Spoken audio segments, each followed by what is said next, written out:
Hello friends, कैसे हैं आप सब। आशा करता हूं आप बिल्कुल अच्छे होंगे और मेरी नई स्टोरी का इंतजार कर रहे होंगे। फ्रेंड्स, मैं आपके लिए इसी तरह से मोटिवेशनल स्टोरी लेकर आता हूं जिससे आप अपने जीवन में एक सही राह पर चल सकें। तो आज की स्टोरी जो है हमारी वो है बुद्धि और भाग्य की कहानी। मैं आपसे उम्मीद करता हूं स्टोरी को पूरा देखने और सुनने के बाद कमेंट सेक्शन में जय श्री राम लिख के जरूर जाइएगा। तो आइए स्टोरी स्टार्ट करते हैं। बुद्धि और भाग्य की कहानी। यह कहानी है दो बहनों की। दोनों बहनों में बड़ा प्रेम था।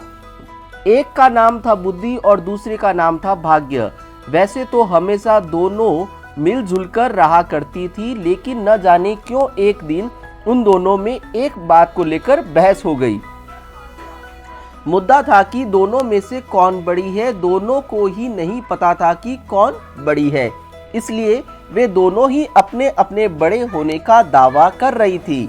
लंबी चलने वाली बहस का कोई परिणाम नहीं आता देखकर दोनों ने मिलकर एक समाधान निकाला।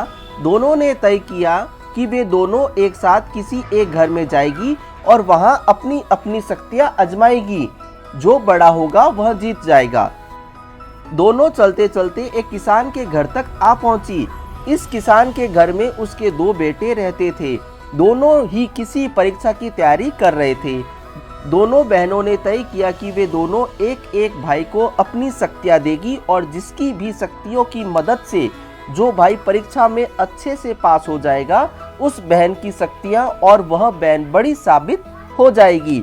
बुद्धि ने अपनी शक्ति किसान के बड़े बेटे को और भाग्य ने छोटे बेटे को दी।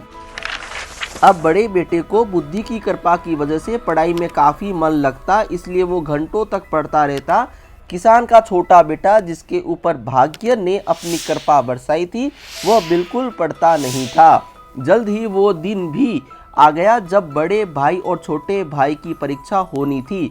बड़ा भाई जिस पर बुद्धि की कृपा थी, उसने जब अपना पेपर देखा तो बदनसीबी से सभी वही सवाल आए थे जो उसने पढ़े नहीं थे या वो पढ़ नहीं पाया था।